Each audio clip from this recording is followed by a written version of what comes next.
Halo, assalamualaikum warahmatullahi wabarakatuh. Apa kabar teman-teman semua? Sehat selalu ya, amin. Nah, jumpa lagi dengan saya di channel YouTube Islam Law, channel yang membahas tentang hal-hal berkaitan dengan hukum. Nah, teman-teman, segmen kali ini saya mau bahas mengenai perceraian. Nah, ya, jadi bagaimana sih cara mengajukan perceraian di pengadilan? Berapa biaya yang dibutuhkan untuk mengurus perceraian ini mulai dari awal sampai selesai atau putus, dan apakah bisa mengajukan perceraian ini tanpa harus menggunakan jasa kuasa hukum atau pengacara. Nah, oke, baik teman-teman, tonton terus video ini sampai selesai ya. Nah, jadi teman-teman ya, perceraian ini merupakan suatu perbuatan yang dilarang oleh Tuhan tetapi diatur di dalam undang-undang. Nah, teman-teman, mungkin ada yang sedang mengalami persoalan rumah tangga ya. Nah, kalau bisa saran saya diselesaikan, dimediasikan, dimusyawarahkan ya, atau rujuk kembali ya. Jangan sampai masuk pada persoalan hukum atau lanjut pada pengadilan ya.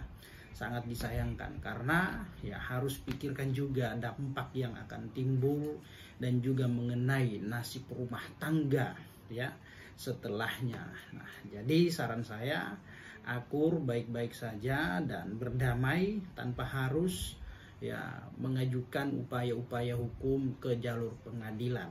Nah, oke. Baik teman-teman. Nah, berapa sih biaya yang digunakan atau biaya yang diperlukan untuk mengajukan mengurus perceraian di pengadilan? Nah, jadi teman-teman, nah ada biaya real ya, biaya real yang memang harus dikeluarkan dalam mengurus persoalan cerai, seperti misalkan uang pendaftaran gugatan ya, uang pendaftaran gugatan atau biaya panjar. Nah, biaya yang digunakan ini ya kisaran 1 sampai 2 juta maksimal, itu biaya real, dan ya itu nanti ada kwitansinya karena ini memang biaya yang diterapkan oleh pengadilan teman-teman ya. Itu ya. Lalu kemudian, nah, apakah bisa menggunakan atau apakah bisa mengajukan permohonan cerai ini tanpa harus menggunakan jasa kuasa hukum atau pengacara? Tentu teman-teman ya. Nah, dalam hal permohonan perceraian ini, prinsipal atau orang yang sedang berperkara ini bisa maju sendiri ya.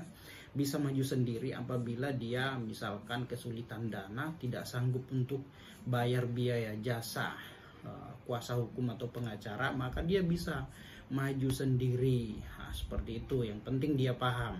Tapi kalau misalkan dia sibuk, ada sesuatu hal yang memang dia tidak bisa tinggalkan, ya sebaiknya gunakan pengacara. Biarkan kuasa hukumnya atau pengacaranya yang maju, yang menghandle persoalan ini mulai dari awal sampai selesai teman-teman ya. Jadi bisa menggunakan, bisa juga tidak. Nah, lalu kemudian caranya tuh bagaimana ketika kita maju sendiri? Nah, jadi teman-teman, Bapak Ibu perlu ketahui juga ya, mengenai perceraian ini ya, ada yang disebut dengan cerai talak dengan gugat cerai. Nah, apabila pihak laki-laki yang mengajukan perceraian ini, maka disebut dengan cerai talak. Nah, itu ya. Tapi apabila si perempuan atau wanita yang mengajukan perceraian ini, maka disebut dengan gugat cerai. Nah, itu ya teman-teman ya. Dan mekanismenya seperti ini. Apabila dia beragama Muslim mengajukan perceraian, maka dia akan mengajukan pada pengadilan agama.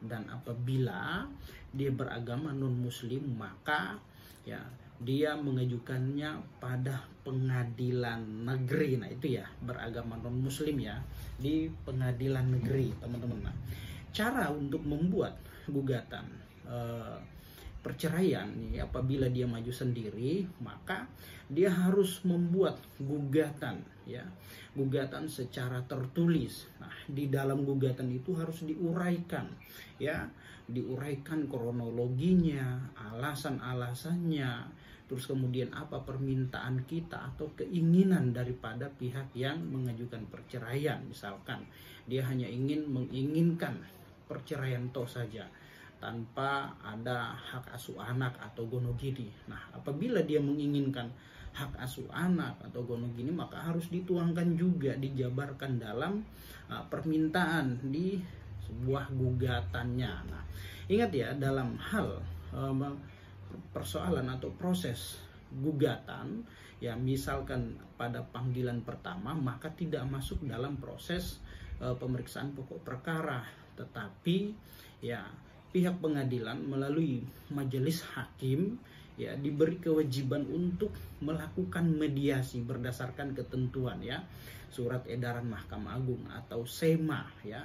Ini ketentuan wajib dilaksanakan oleh hakim untuk melaksanakan mediasi terhadap kedua belah pihak yang sedang bersiteru ya. Harus dimediasikan dulu. Nah, apabila proses mediasi itu tidak menemukan titik solusi atau tidak menemukan perdamaian, maka lanjut pada tahap pokok perkara atau jawab menjawab ya, jawab menjawab. Nah, setelah jawab menjawab, ada namanya proses pemeriksaan alat bukti ya seperti pemeriksaan bukti-bukti surat misalkan diajukan, lalu kemudian ada namanya pemeriksaan saksi-saksi. Nah, setelah itu lanjut pada tahap kesimpulan dan juga masuk pada tahap keputusan. Dan ingat, proses perceraian di pengadilan itu ya tidak 1-2 bulan ya, tetapi ya maksimalnya itu ya sesuai ketentuan itu 6 bulan persoalan itu sudah harus putus, sudah harus selesai ya. Nah, maksimal. Nah, itu teman-teman ya, kira-kira maka yang saya sampaikan tadi mengenai cara mengajukan perceraian itu ya harus dibuat dalam bentuk gugatan secara tertulis, diuraikan kronologinya, terus kemudian alasan-alasan diajukannya perceraiannya apa, lalu kemudian apa menjadi keinginan atau permintaan dari pihak yang mengajukan perceraian. Nah, itu ya. Dan apabila si pihak laki-laki mengajukan cerai, maka disebut dengan cerai talak, dan pihak perempuan yang mengajukan disebut dengan gugat cerai. Nah, itu ya teman-teman ya, kira-kira ya. Jadi mengenai biaya, nah ingat ya, mengenai biaya.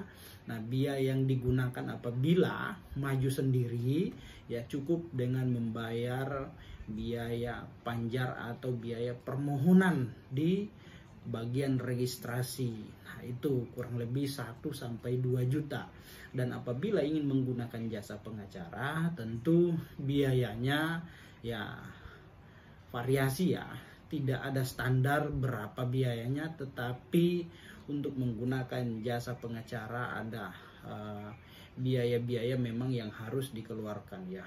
Ada biaya untuk membayar atau jasa pengacara itu ya ada yang sedang, ada yang mahal ya, tergantung dari kesepakatan nantinya, kira-kira seperti itu ya. Oke teman-teman, demikian, semoga bermanfaat.